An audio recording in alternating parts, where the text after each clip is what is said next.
Les remplacements se succèdent à la tête du commandement de l'offensive russe en Ukraine. Cette fois, c'est le chef d'état-major des armées lui-même qui est nommé, Valery Gerasimov. Le ministère russe de la Défense en dévoile les raisons officielles dans un communiqué.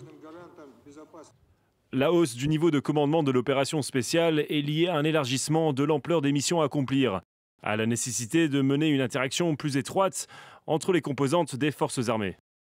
Valery Gerasimov remplace Sergueï Sourovikine. Il n'aura dirigé les opérations qu'à peine 3 mois. Il est d'ailleurs rétrogradé adjoint de Valery Gerasimov, aux côtés de 2 autres généraux.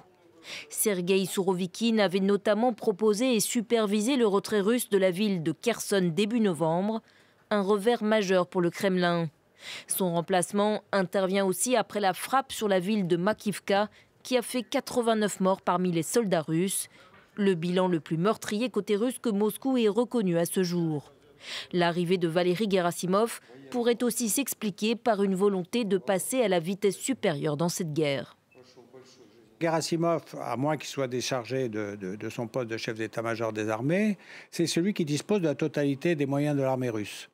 Ça veut dire que si Gerasimov est nommé comme commandant des opérations en Ukraine, c'est qu'on est beaucoup plus proche de la forme de la guerre reconnue comme telle par les Russes et donc de la capacité d'employer un maximum de moyens de l'armée russe en Ukraine. C'est donner, à mon avis, le signal d'un durcissement net de la Russie dans ce conflit. Face à cette perspective, l'Ukraine, de son côté, réitère ses appels aux Occidentaux pour obtenir des armements lourds et de longue portée.